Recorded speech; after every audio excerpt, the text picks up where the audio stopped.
mawar trauma datang seadanya. Terasku terbuka, kita hampir mati.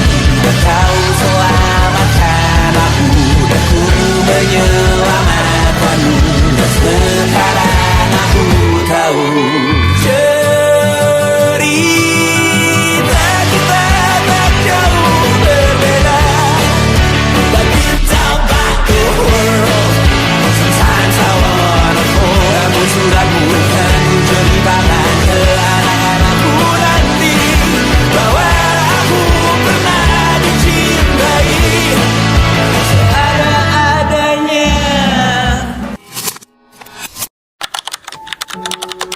Kalau aku nggak KKN, aku nggak bakal tahu cara menyatukan pemikiran 22 orang. Kalau nggak KKN, aku nggak akan tahu kalau aku bisa marahin anak orang. Kalau nggak KKN, aku nggak akan jajan sepuasnya tanpa harus izin mama. Kalau nggak KKN, aku nggak bakal tidur di sofa selama 40 hari. Kalau nggak KKN, aku nggak bakal ngerasain dipanggil bunda. Bunda minta uang belanja, bunda minta uang galon. Bunda minta duit. Kalau nggak KKN, aku nggak akan ngerasain bangun jam 5 pagi supaya nggak ngantri mandi. Kalau nggak KKN, aku nggak bakal nemuin rumah di hati orang-orang yang baru aku kenal. Kalau nggak KKN, aku nggak bakalan tahu rasanya mandi di masjid pagi-pagi buta dengan suasana yang masih dingin dan juga gelap. Kalau nggak karena KKN, aku nggak bakal ngerasain bolak-balik tebing tinggi, posko, sama nggak pernah ngerasain belum pernah ngerasain wirid sama ibu-ibu. Kalau nggak KKN, aku nggak bakal tahu rasanya mandi ditemani suara kambing. Kalau nggak KKN, aku nggak akan punya temen yang ngajarin makeup sampai berhasil buat aku cekat alat makeup. Kalau nggak KKN, aku nggak akan tahu rasanya disuruh bangunin pacar orang lain sama pacarnya sendiri. Kalau nggak KKN, aku nggak akan dikenal sebagai Hyung dari Kamboja. Kalau nggak KKN, mungkin aku nggak bakal ketemu Bang Rehan. Dia itu udah seperti abang, seperti sama. Dia itu sosok yang baik, dermawan, dan ganteng juga. Setelah KKN, mungkin aku akan merindukan Bang Rehan. Sehat-sehat ya Bang. Kalau nggak KKN, aku nggak bakal ketemu orang-orang random kayak kalian yang tiap pagi udah joget.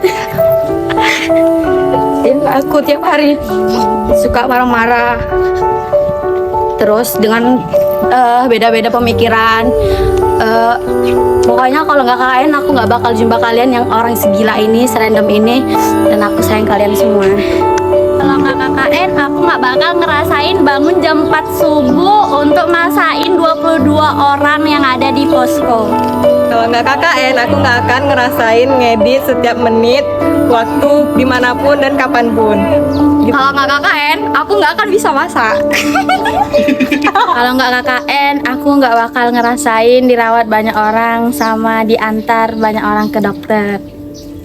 Kalau nggak KKN, mungkin aku tidak dapat memiliki kesempatan untuk bertemu teman-teman dari berbagai jurusan, berteman dengan anak SD 03 Dolok Perawan, sehingga memiliki banyak kenangan indah tentang mereka semua. Kalau nggak KKN, aku nggak bakalan ngerasain rasanya ditelepon berkali-kali pas lagi nongkrong karena lewat jam 10 disuruh pulang.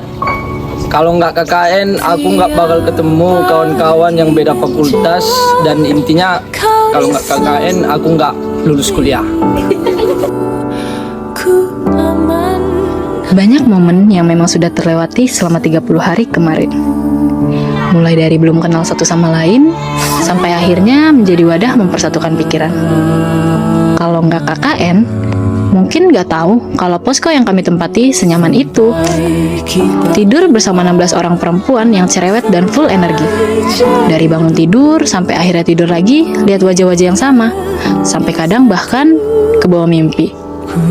Kalau nggak KKN, mungkin nggak akan kenal Wak Narjo yang jadi orang tua kami selama di sini. Wak Narjo yang serba bisa, dan Wak Narjo yang selalu kasih kami asupan makanan tambahan. Kalau nggak KKN, mungkin nggak akan tahu rasanya disurprisein dan diprank sama 21 orang karena ulang tahun.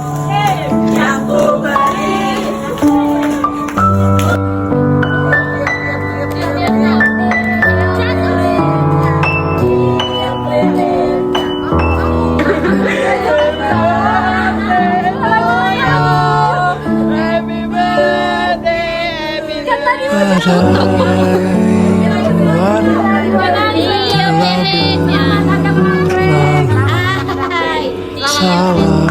KKN, aku nggak akan tahu kalau segala proker bisa kita jalanin karena bersama.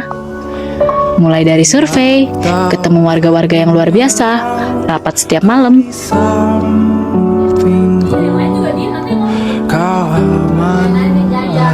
Kalau nggak KKN, kita nggak bisa evaluasi sampai malam karena proker banyak miskom dan uang yang minus.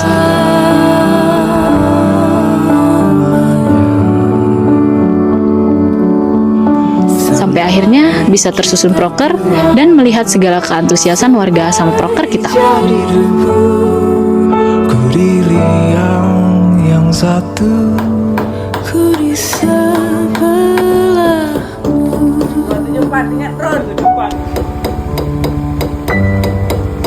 Kalau nggak KKN, aku nggak tahu kalau kita bisa ditempelin anak-anak SD sampai nangis gak berhenti karena kita mau pulang.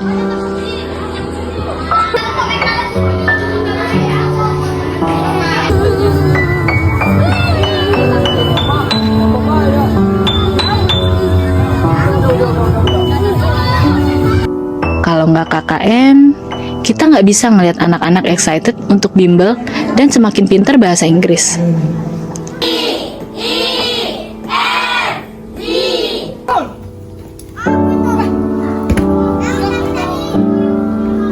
Kalau nggak KKN, kita nggak bisa tahu kalau masak buat 22 orang itu nggak mudah.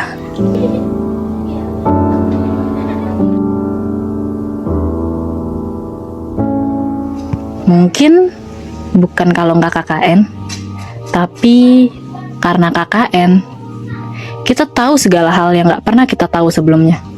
Punya keluarga baru selama 40 hari, dan harus dipisahkan karena sudah waktunya. Grup yang berisik akan mulai kembali sunyi setelah ini. KKN memang sudah selesai, tapi cerita kita